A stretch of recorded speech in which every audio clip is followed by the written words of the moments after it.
सरिता एक छोटे से शहर में रहती थी। उम्र होगी कोई 35 से 36 साल की। घर का सारा काम खुद संभालती थी। पति बाहर नौकरी करते थे, हफ्ते में 2-3 दिन घर आते। घर में बस वो और उसका 8 साल का बेटा रवि। रवि उसकी जान था। स्कूल से आकर आंगन में खेलता, कभी छत पर चढ़कर शरारतें करता। सरिता को उसकी हरकतों पर गुस्सा भी आता, लेकिन माँ का दिल था, प्यार ज्यादा होता। सरिता को एक आदत थी, वो हर काम करते हुए गुरु मंत्र का जाप करती रहती। गुरु मंत्र क्या था? उसके गुरुदेव ने दिया था एक मंत्र जो वो रोज सुबह शाम जपती। गुरुदेव कहते थे, ये मंत्र तुम्हारी रक्षा करेगा, बस भरोसा रखो। सरिता को ये आदत इतनी लग गई थी कि रोटी बेलते हुए, कपड़े धोते हुए, झाड़ू लगाते हुए मुंह से मंत्र निकलता रहता। जैसे कोई गाना गुनगुनाते हैं, वैसे ही वो मंत्र जपती। पड़ोस वाली आंटियां हंसती, अरे सरिता, तू तो हर वक्त भजन गाती रहती है।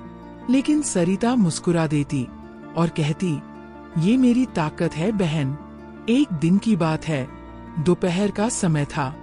सरिता रसोई में रोटियां सेंक रही थी। गैस की आंच पर तवा गर्म, हाथों में बेलन और गुरु मंत्र का जाप चल रहा था।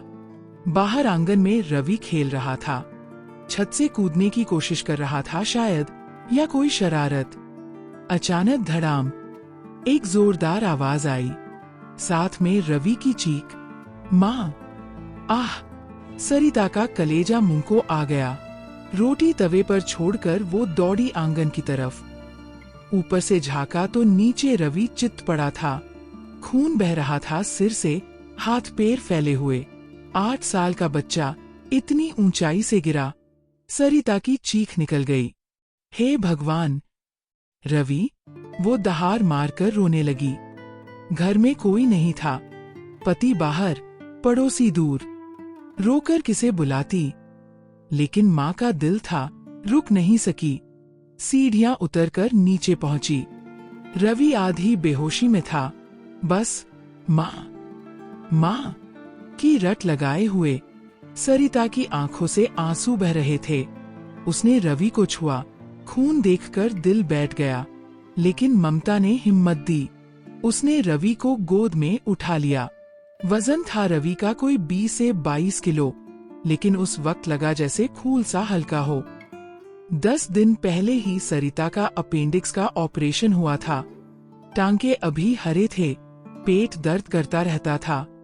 डॉक्टर ने कहा था, आराम करो, भारी सामान मत उठाना, लेकिन उस वक्त दर्द का पता ही नहीं चला। वो रवि को गोद में लिए दौड़ी बाहर, पड़ोस के नर्सिंग होम की तरफ। रास्ता था आधा किलोमीटर का।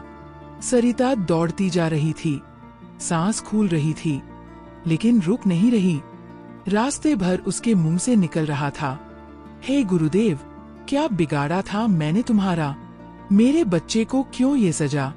मैंने तो हमेशा तुम्हारा मंत्र जपा, फिर क्यों? वो बड़बड़ाती जा रही थी, गुरुदेव को कोस रही थी। आंसू बहते जा रहे थे, लेकिन पैर नहीं रुके।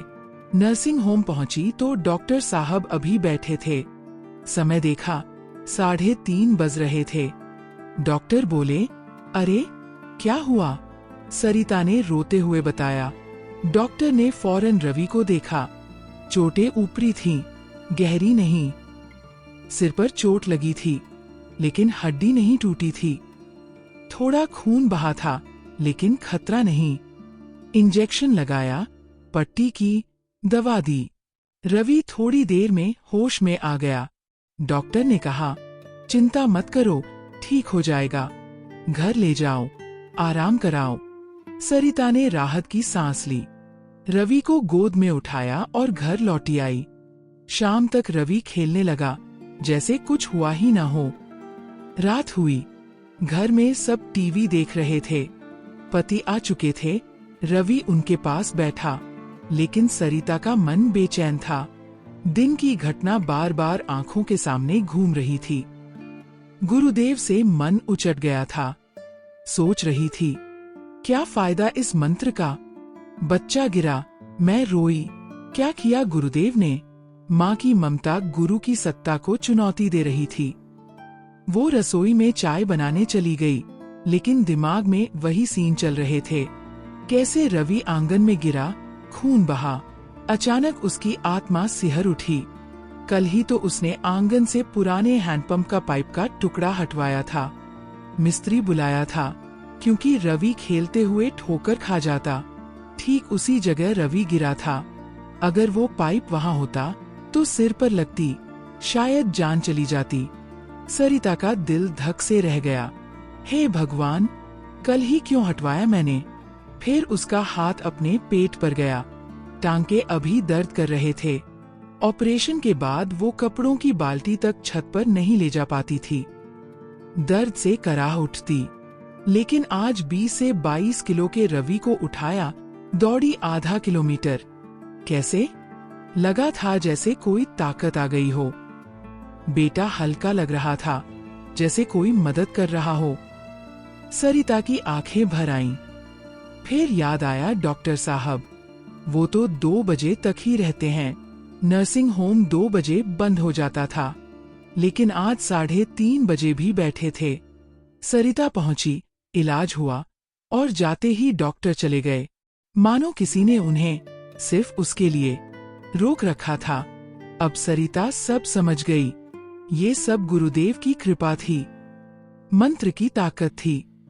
वो आंगन में गिर पड़ी, सर गुरु चरणों में झुका, मन ही मन रोते हुए बोली, गुरुदेव माफ करो, मैंने आपको कोसा, लेकिन आपने तो मेरी रक्षा की, बच्चे को बचाया। आंसू बहते जा रहे थे, लेकिन अब खुशी के। तभी टीवी की आवाज आई। कोई प्रवचन चल रहा था। संत कह रहे थे, बेटा, मैं तुम्हारे आने वाले संकट को रोक नहीं सकता, क्योंकि वो तुम्हारा कर्म है, लेकिन मैं तुम्हें इतनी शक्ति दे सकता हूँ कि तुम उन्हें आसानी से पार कर सको। तुम्हारी राह आसान कर सकता हूँ। बस धर्म के मार्ग पर चलते रहो, गुरु मंत्र जपते रहो। सरिता ने चौंक कर टीवी देखा। ये तो वही बात थी जो आज उसके साथ हुई। कर्म था रवि का गिरना, लेकिन गुरु ने रास्ता आसान किया। सही समय पर पाइप हटवाया, ताकत दी, डॉक्टर को रोका। सब गुरु की लीला। वो दौड़ी घर के मंदिर की तरफ। गुरुदेव की फोटो पर नजर पड़ी। लगा जैसे गुरुदेव मुस्कुरा रहे हों, आंखों में शरारत, जैसे कह रहे हों, देखा, मैं हूं ना। सरिता ने हाथ जोड़े और कहा, गुरुदेव, आपकी कृपा अनमोल है। मैंने सोचा था मुफ्त है, लेकिन नहीं, ये तो भक्ति की कमाई है। उस रात सरिता ने रवि को गोद में लिया, कहानी सुनाई। रवि बोला, माँ, मैं गिरा तो दर्द हुआ, लेकिन लगा कोई मुझे पकड़ रहा था। सरिता मुस्कुराई, हाँ बेटा, गुरुदेव पकड़ रहे थे। अगले दिन से सरिता का जाप और तेज हो गया। पड़ोसियों को बताती, देखो, गुरु मंत्र की ताकत। रवि भी सीखने लगा है। घर में खुशी लौट आई।